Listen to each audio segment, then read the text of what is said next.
Roma Wines present Suspense.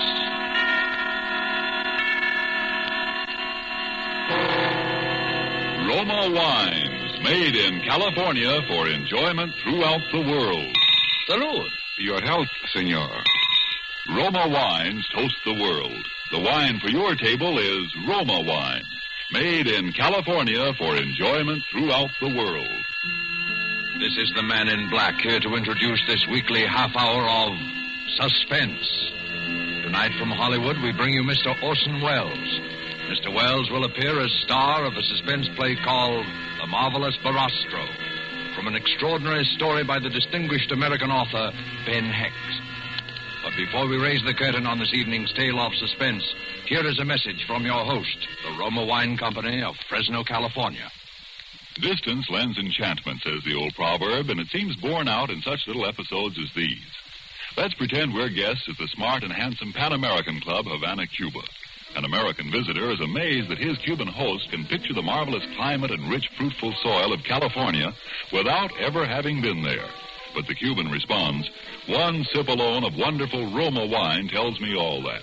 Only true perfection of climate and soil could produce the perfection of your splendid California wine, Roma wine."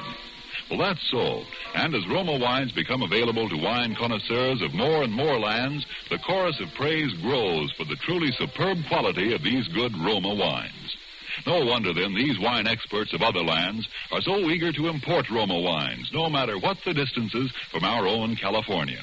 And no wonder, too, that these taste-delighting Roma wines, with no import duty to pay and without expensive shipping charges added to their cost here, are America's largest-selling wines. With such richly rewarding enjoyment within your reach, why not get acquainted with your favorites among Roma Wine's many different delightful wine types? Remember the name, R-O-M-A, Roma Wines, made in California for enjoyment throughout the world.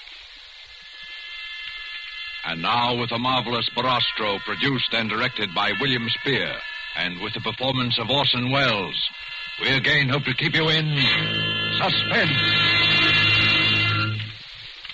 This is William Spear.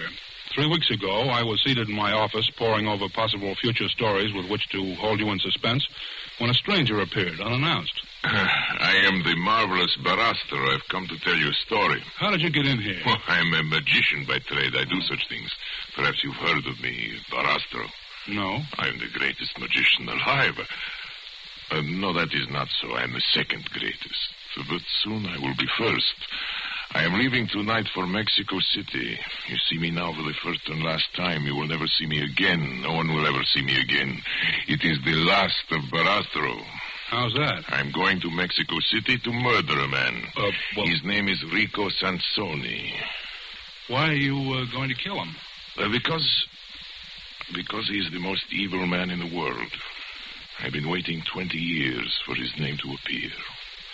For as long as he chose to hide, there was no hope. He's too clever, far too clever, even for me.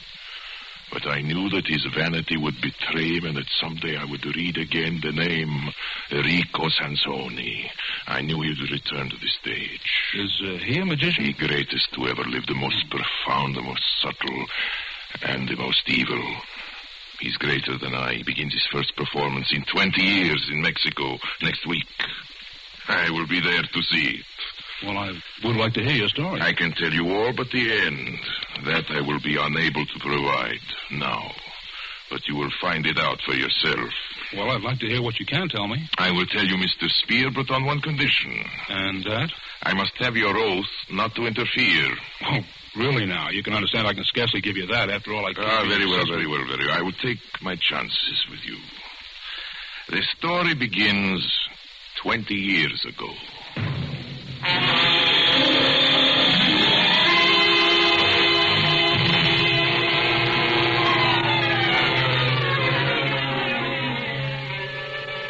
I was a young man.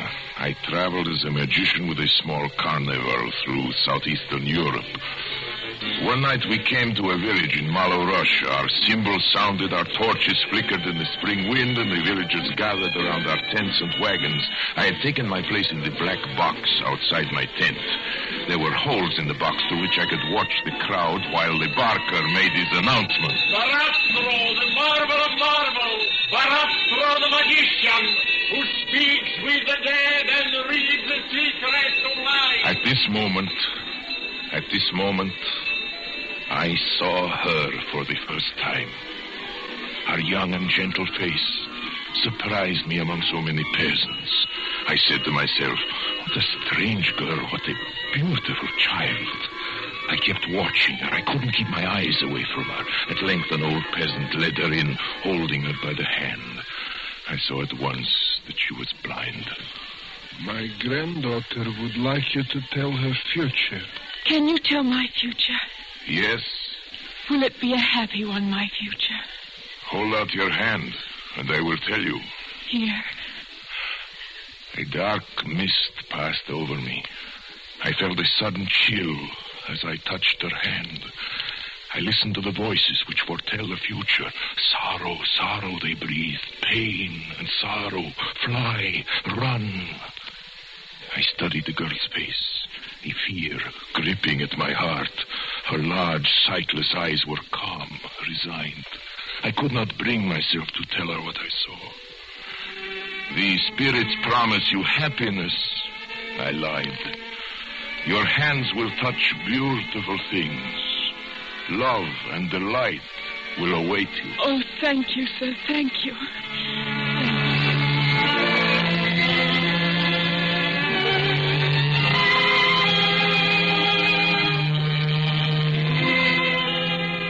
That was the beginning. Her face haunted me that night. I could not sleep.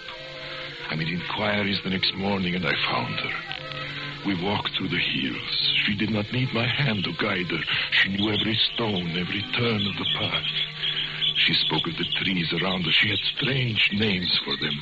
I call that tree Lullaby, because it sings when it sways in the wind. Lullaby? And that one, see? With its branches open towards heaven. I call that one Prayer. How do you know its branches open toward the sky? When I was younger, I climbed it. Anna. Come, I'll race you to the bed of flowers at the turn. Anna. Hurry, I run fast. We walked often through the hills. I knew that she was aware of her destiny. The stars had told me she would not live long, and that agony and terror waited for her on the short journey. Our caravan remained for 2 weeks in the village. At the end of that time, I asked Anna to come with me as my wife. You make me very happy, Shari. I could live only with you. I will love you with all my heart. And you will teach me, Shari. You will teach me to see. To see? Does one need eyes to see as you do? Shari, you will teach me to see beyond the horizon. You will teach me to see as you see. We were married. We rode together in the gilded wagon, and the vows were taken under a clear sky. Suddenly, the sky changed. It was only then that I realized what I had done in seeking to save her. I was fulfilling the terrible message of the stars. For it was I, Shari Barastro, who was the instrument fate had selected for her ruin.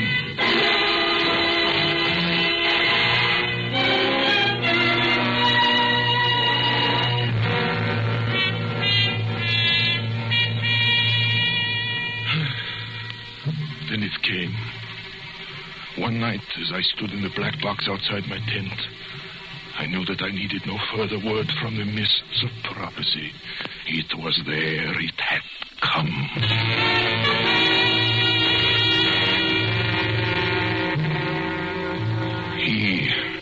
He He stood among the peasants before our tent, a graceful figure, smiling, leaning on his cane, a man of the world, amusingly out of place in this faraway little village. I looked at him through the holes in my boxes. I turned cold. I watched him, and I felt afraid. He was studying Anna. Never once did he stop looking at her. My temper is quick and fiery. I went up to him as he was watching Anna. How subtle he was, how graceful. I seized his arm and demanded to know what he meant by staring at my wife. He removed my hand as if I were a child.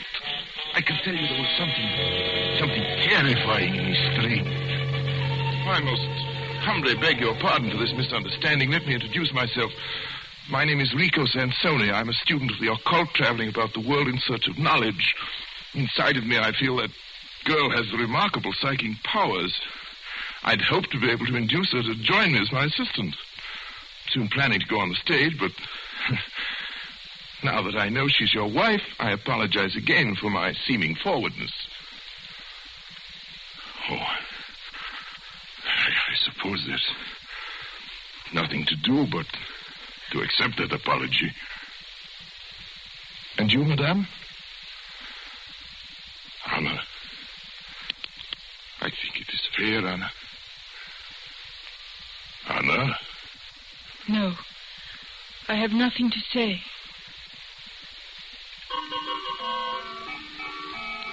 It was thus Rico Sansoni entered our lives. Little by little during the days that followed, he attached himself to us. We listened, Anna and I, to his tales. He'd been everywhere, seen everything.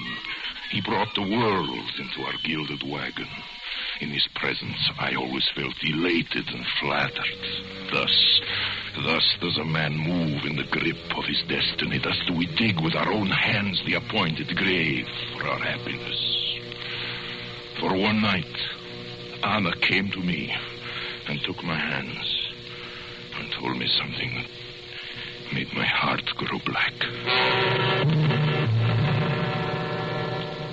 Shari, Rico Sansoni has made love to Anna. me.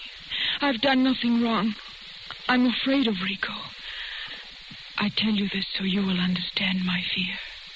Do you want to tell me about it now? Yes. Tell me then. Rico came to me this afternoon while I was alone. He took my hand and held it gently in his. I suspected nothing until he asked me if I loved you and how deeply I loved you. Then he asked me if I love you more than happiness or life. I took my hand from him and said, I cannot talk of love to you. Even of my love for my husband. Please go. Yes? Rico. Oh, she's told you. Sorry, forgive me. For a moment I grew weak. Let me remain your friend. I brought you both some flowers. I picked them myself. Will you accept them? You won't accept them? Of course we will, my friend. How could I have doubted you? I understand. Come, forget the entire incident. You're kind. Really, you're kind.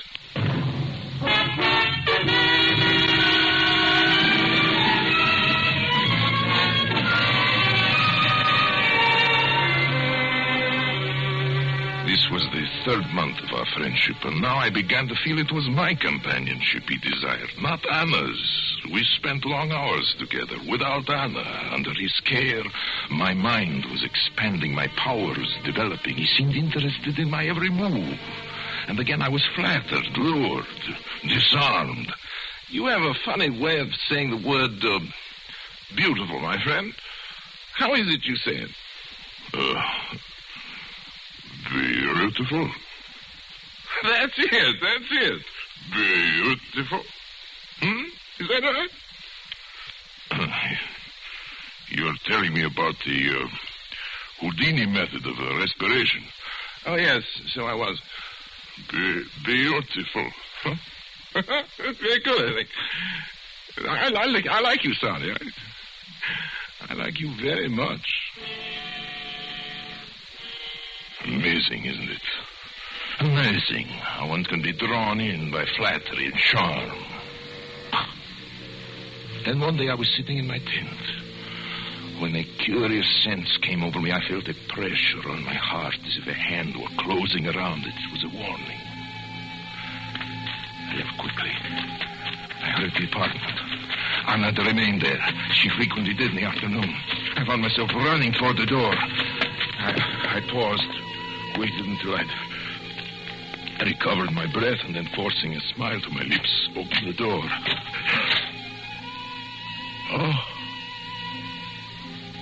I saw Rico. Rico, standing with his arms around her. Her face raised to his lips. Speechless, powerless, I looked at them.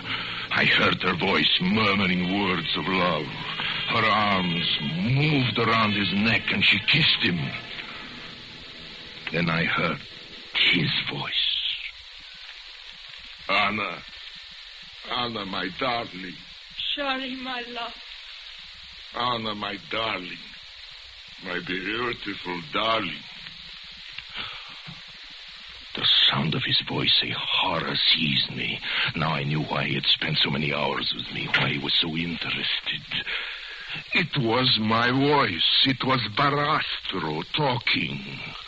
It was a voice that seemed to come from my own throat, a horrible, familiar voice, and I understood what had happened. I sprang forward, shouting his name, Rico! He turned and faced me. He pointed his finger at me as if he were an image in a mirror. Rico! He echoed.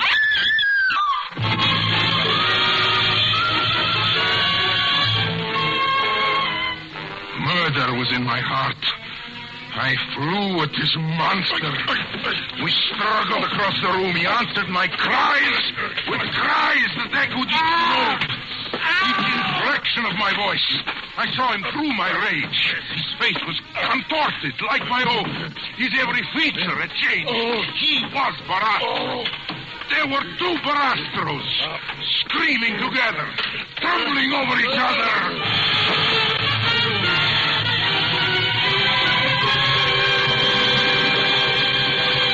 He held me in his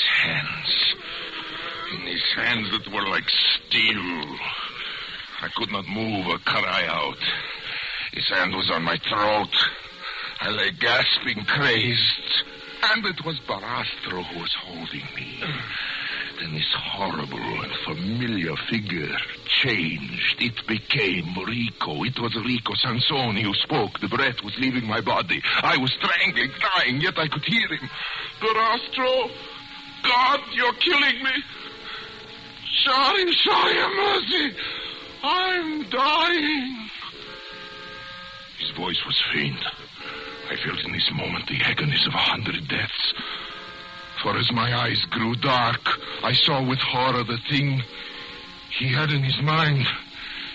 He was pretending it was I who was killing him. And thus he would kill me and go to her as Barastro. It would be Rico Sansoni who would be buried. It would be Barastro who remained.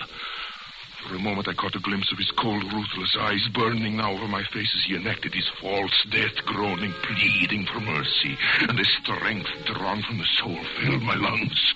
I cried out with all my might, Anna! Anna! Knowing that by this she would understand it was I who was dying. And darkness seized me.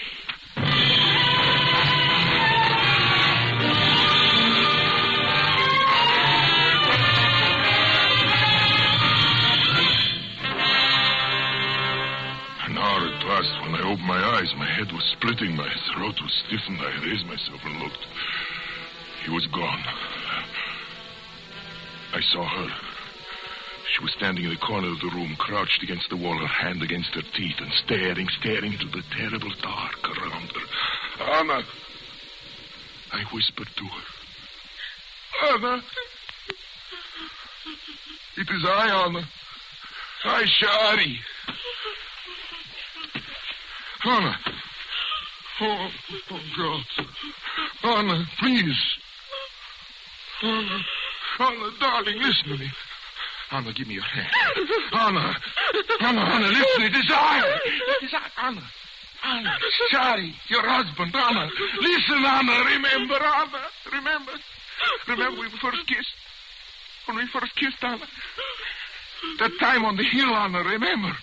I called you little princess. Remember, Anna? And Anna, about your trees, Anna, huh? About lullaby, the names you had for them. Lullaby and prayer. Anna, one with its branches pointing toward heaven, the one we climbed. Anna, please. Anna, please. Please, Anna. It is I, Anna. Come here, listen. Listen carefully, Anna. The spirits promise you happiness. Your hands will touch beautiful things. Love and delight await you. Oh, Shari. Oh, my darling. My Anna, my sweet. Oh, Shari, hold me close. Yes, my darling. Oh, he's hurt you. What he's done. There, my darling. It's all right now. It's all right. It's all right. It's all right.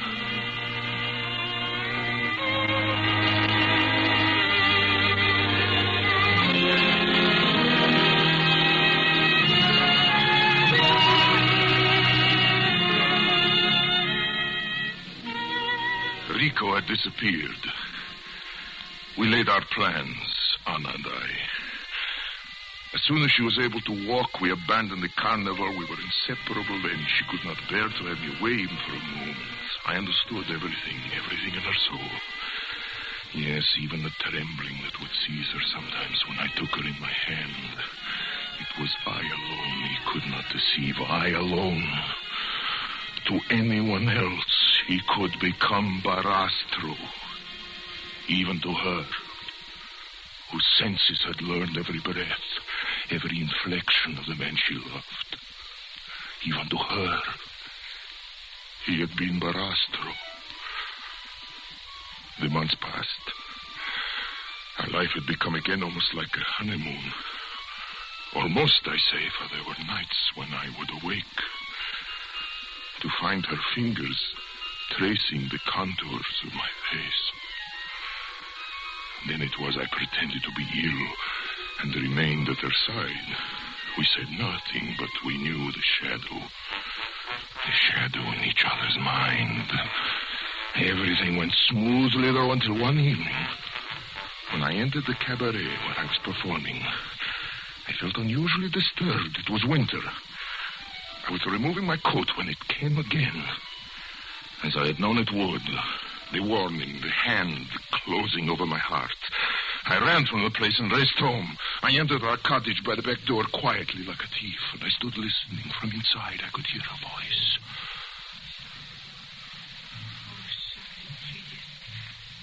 Darling, you're ill again. I'll take care of you, darling. I'll make you feel better. Anna, my dear Anna. How I love you.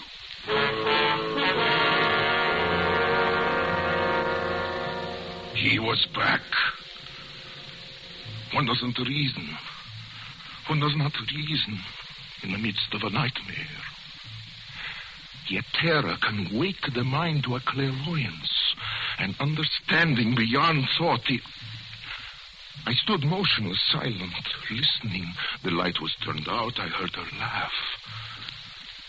Laugh like a child in the dark.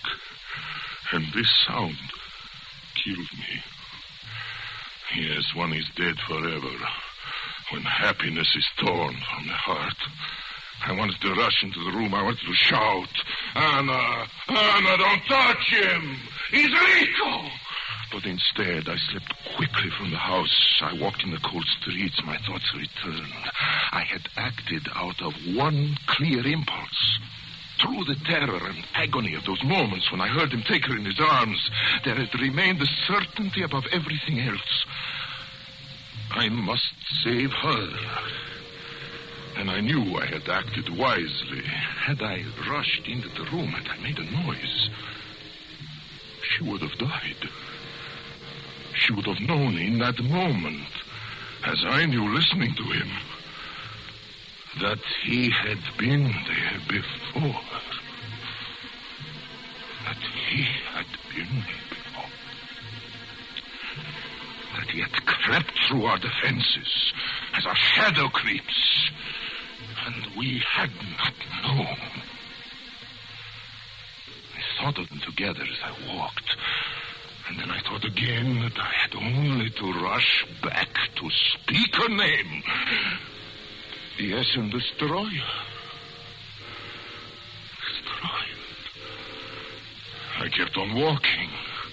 And as I walked, I began to understand him. Yes, I was dealing with a monster. He would manage to leave her, as he must have done so often before, a few moments before I was due to return from the cabaret. And if I sensed something was wrong, he would rely on my love for her to keep this sense a secret. He knew me well. He understood I would allow my heart to be eaten away with grief, and I would not make a sign lest I destroy her whom I loved more than myself. It was I who must be careful, not he. Yes, he knew me. He gambled on me. I determined to kill him the first moment I saw him. Then I began to think of his superhuman strength, that he might kill me, even as he had first intended, and that he would go on living with her as Barastro. She would never know I was dead. She would continue to love me in his arms, to press her kisses upon my murderer. And this was the thought that contained in it, the fullest measure of horror. The thought of that moment when she would see him, and not me. You understand the grief of that night? Yes, it is fortunate I cannot remember it all. I returned home. At the time Rico wanted me to. I wasn't careful about my coming. I trusted him. Do you understand? I trusted him that out of his evil, he would spare her, as I spared her out of love. I entered the bedroom, opened the door and walked in. She was alone.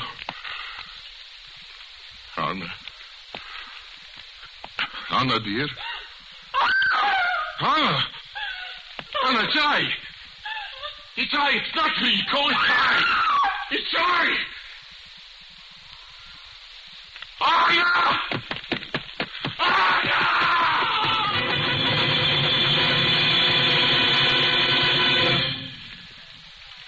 This is my memory of Anna. My memory. She seized her face with her hands as if she were tearing something. Yes, the darkness. As I rushed to her, she fell. She did not speak again. In the morning, she died.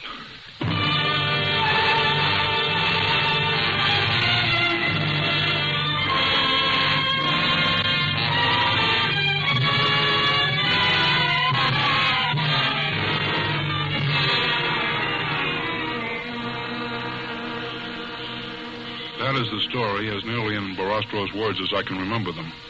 When he'd finished, he got up quietly, looked at me a moment, and said, "Thank you for listening to me, Mr. Spear. You understand now my prediction that there will be one less magician alive in the world within a fortnight." And he turned and left my office. I must admit that the whole thing shook me rather badly.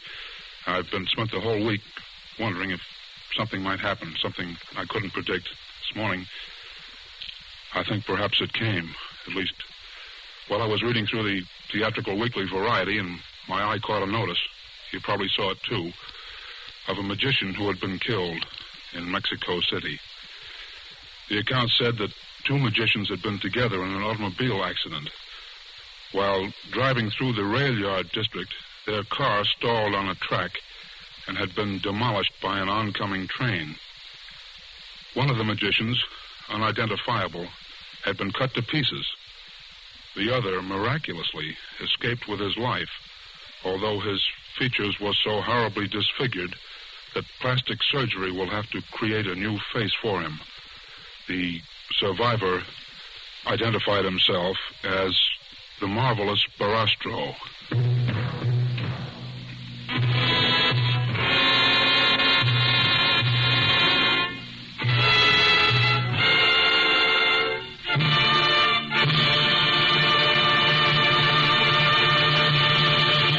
And so closes Ben Hecht's story of the marvelous Barastro, starring Orson Welles. Tonight's tale of Suspense. Before Mr. Wells returns to our microphone, a message from the sponsor of Suspense. Why is the making of good wine like a proverb? Because both are based on long experience. For you to enjoy the many different taste-delighting Roma California wines, first there had to be long years of painstaking cultivation of some of the world's finest vineyards. Plus, year upon year of development of the art and skill that go into the making of these fine Roma wines. Your first sip of any of the good-tasting Roma wines will confirm the presence of these needed years of preparation.